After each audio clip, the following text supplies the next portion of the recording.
자, 오늘의 얘기는 아반떼 하이브리드인데요. 이거 부산 모터쇼에서 최초로 공개했었죠. 그리고 오늘은 테크 세미나라는 거를 했어요. 기술적으로 아반떼가 뭐가 얼마나 어떻게 달라졌는지를 각 분야의 연구원들이 직접 무대에 올라와서 상세하게 얘기를 전해주는 건데, 1시간 넘게 이어진 테크 세미나 중에서 저는 몇 가지 중점적으로 봐야 될 것이 있어서 그 포인트들을 위주로 설명해 드릴게요. 자, 이번 아반떼 가장 큰 특징은 차가 엄청나게 커졌다는 겁니다. 휠 베이스도 2750mm나 되면서 이 차는 전체적으로는 한 20년 전에 나왔던 EF 소나타보다 더 큰 크기를 가졌어요.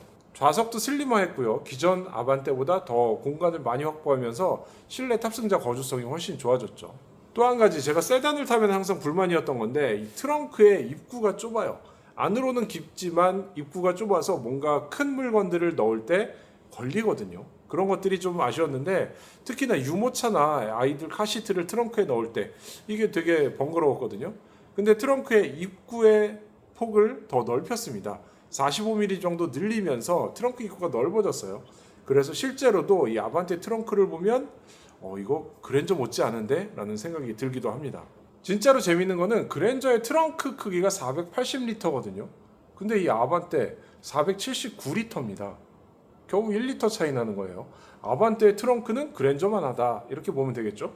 이번 아반떼는 K&CAP 충돌 테스트, 그리고 미국의 IIHS 충돌 테스트까지도 고려를 해서 실제 테스트한 영상을 틀어줬어요. 보닛 후드 위에까지 부딪히고 들어가는 거, 이거는 미국식이고요. 보닛 후드 밑에서 들어가는 거, 이거는 K&CAP 한국의 충돌 테스트입니다. 충돌하는 속도와 방법, 높이 같은 게 조금씩은 차이가 있어요. 그리고 측면 테스트에서도 안정성을 확보했다, 이런 얘기를 하고 있죠. 아반떼는 사실 우리나라가 주력 시장이 아니에요. 전 세계에서 현대차 중에 가장 많이 팔리는 세단이 아닐까 생각이 되는데, 이 아반떼는 전 세계에 판매되기 때문에 이렇게 IIHS라든가 K&CAP 같은 충돌 테스트가 굉장히 중요한 포인트가 되는 거죠.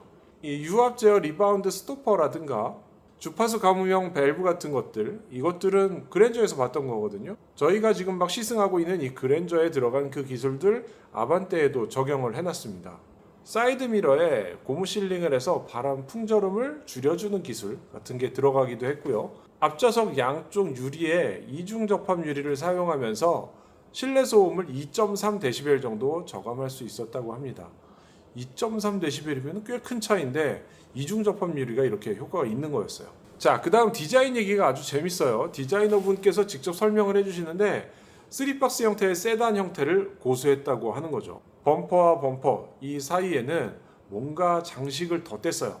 그리고 팬더를 옆으로 약간 부풀려서 차를 멋있고 날렵하고 좀 더 잘 달리는 것처럼 구성을 해놨습니다.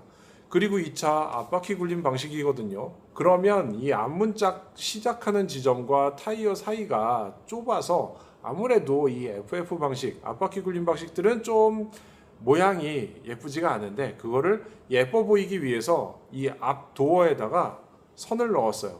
그 선을 넣은 데까지 마치 문짝 끝인 것처럼 보이게 하기 위해서 팬더를 부풀리고 선을 넣으면서 디자인적으로는 날렵한 모습을 더 추구하고 있는 거죠. 그래서 앞뒤로 이런 선들이 이어지면서 차가 뭔가 굉장히 잘 달릴 것 같고 멋져 보이고 강해 보이고 이런 인상을 주고 있습니다. 디자인적으로는 아반떼 N보다 오히려 이게 더 N 같은 느낌이 들어요. 이번에 하이브리드 엔진의 효율을 2.9% 개선했다고 밝혔거든요. 근데 여기에 좀 인상적인 거는 압축비를 올린 겁니다.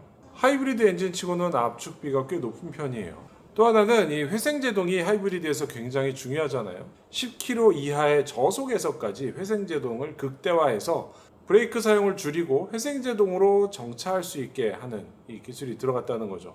연비도 10% 이상 개선을 했다고 하는데, 이거는 정확한 인증 수치가 나오면 다시 밝힌다고 합니다. 지금까지 아반떼 테크 세미나에서 살펴본 얘기를 간단하게 정리를 해봤고요. 아마도 8월에는 아반떼 시승을 할 것 같아요. 지금 여기 나온 차들은 양산 모델은 아니고요. 아직 양산 나오기 전에 나온 테스트 차들이라고 보면 됩니다. 그래서 완성도 같은 게 양산차하고 조금 다를 수 있다는 점 기억을 해야 되겠죠.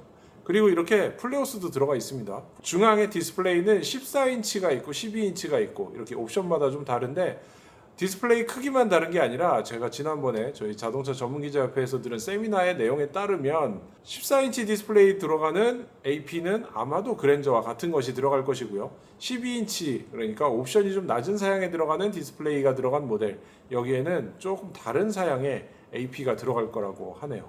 지금까지 오늘 간단히 보고 온 아반떼 하이브리드에 대한 얘기 정리했고요. 저는 무브바이 오토캐스트 이다일이었습니다. 감사합니다.